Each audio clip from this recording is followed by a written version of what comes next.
In Arizona, the coronavirus numbers are staggering. The state has the highest new case rate in the country and the second highest average daily deaths. The Latino community there hit especially hard. But just one day after President Biden took his oath of office, there is hope. NBC News correspondent Antonia Hylton is in Scottsdale, Arizona. Antonia, Arizona went for Trump in 2016. President Biden flipped the state, though, in November. What do people there in Scottsdale want to see from this new administration, particularly in its handling of the coronavirus pandemic? Hey, Allison, the Latino community here is particularly anxious about seeing the Biden administration make good on its promises and get this pandemic under control. Here in Maricopa County, where I am right now, 40% of current cases are Latinos. And that's because here they are on the front lines in almost every industry, agriculture, in retail shops, grocery stores, getting food on people's tables, and they are catching the virus in the process. They tell me, those Latino voters, that they want to see this vaccination process sped up considerably, and they want information about the vaccine and its safety in English and in Spanish. They also are eager to get a next round of stimulus money. For many Latino families struggling financially here, they feel like that could be make or break for them in the coming days. And frankly, they feel like they are owed this from Biden. Latinos here feel like they are the reason he won the state of Arizona. Maricopa County, as you mentioned, flipped from red to blue.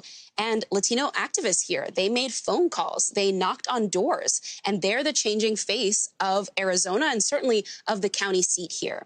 Take a listen to this conversation that I had with ANDREA CERVANTES. She is a student at Arizona State University, and both of her parents, who are immigrants, recently caught COVID.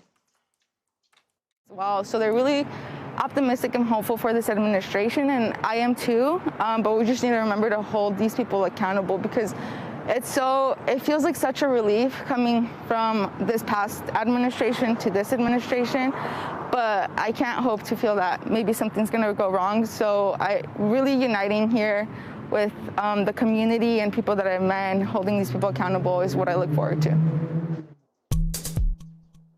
That cautious optimism that you're hearing from ANDREA there is shared by almost everyone that I've spoken to.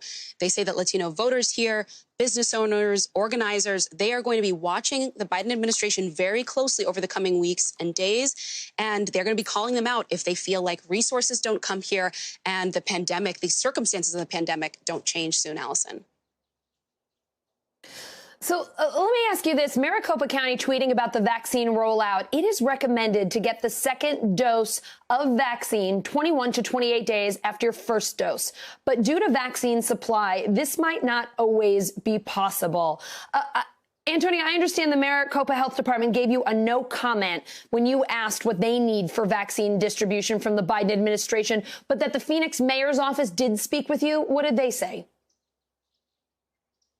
Yeah, so the office of the mayor of Phoenix was actually eager to speak. And what they told us is what they really want the federal government to hear is that they need money sent directly to the cities. The staff here, even in a city as well-known and big as Phoenix, is strained trying to manage all these processes.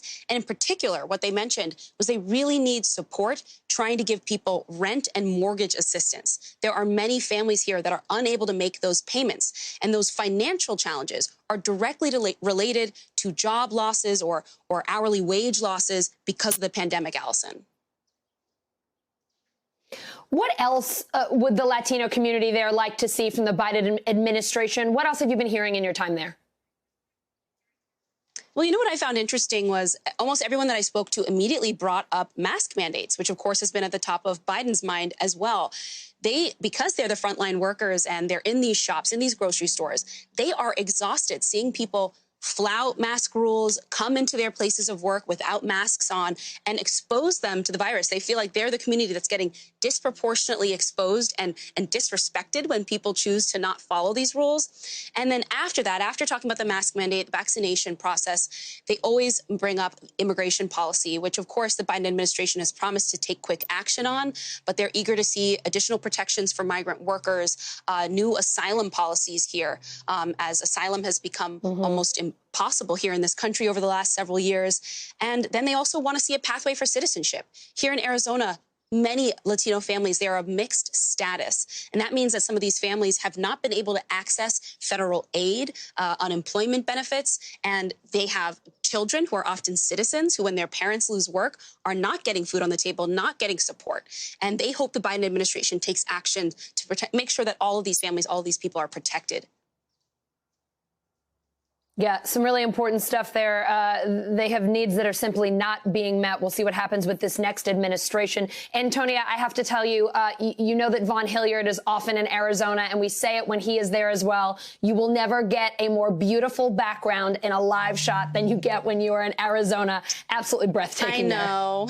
Everyone's jealous of me today, Allison. But, you know, I'm happy to be in this beautiful, crazy state.